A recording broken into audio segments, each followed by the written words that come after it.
A Heart-Shaped Room by Jim Cartwright. Illustrated by Daniel Visbeck.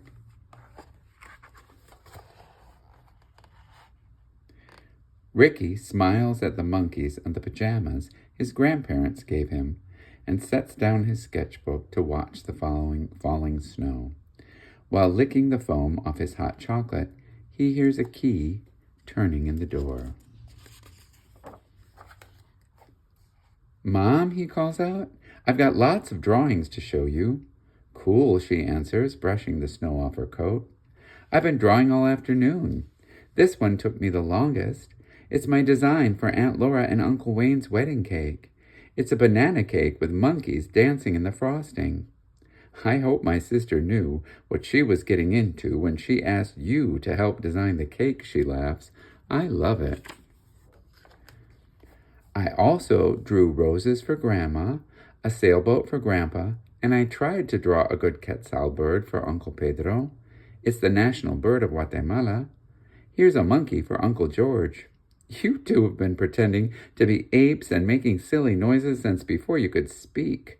I'm glad you got to hang out with those guys in San Francisco when they got married there. It was the best vacation of my life, and not just because of the hot fudge and the sea lions.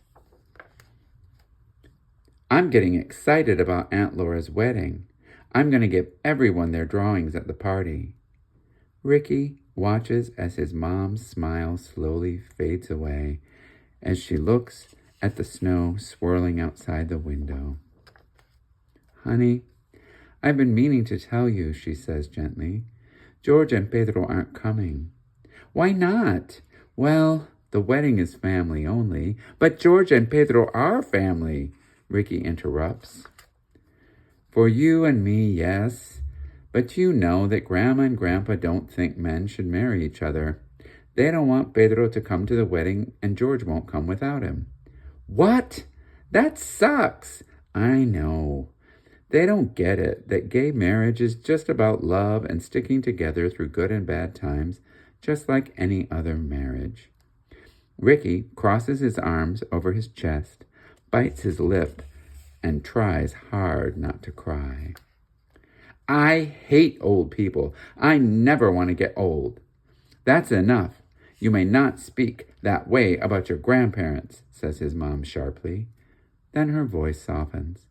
"Look, honey, I know it's frustrating. We'll talk about this more later.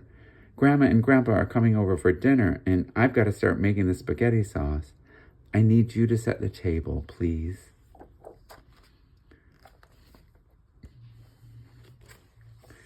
Ricky picks at his spaghetti until it gets cold. His grandpa asks, "Are you feeling all right, buddy? You don't seem to have much appetite." "I'm fine," Ricky mumbles.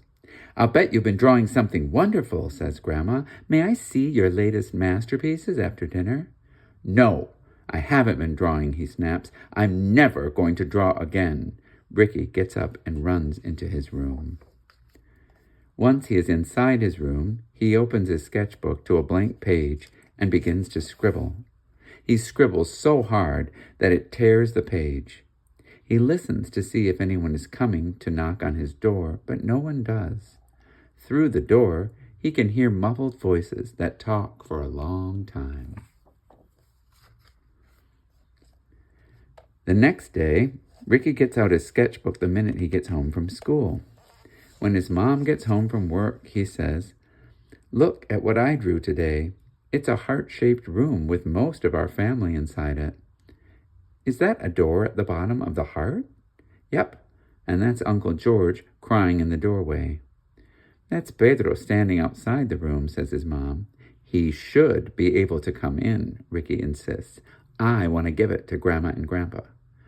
"I'll take it to them after I drop you off at school tomorrow."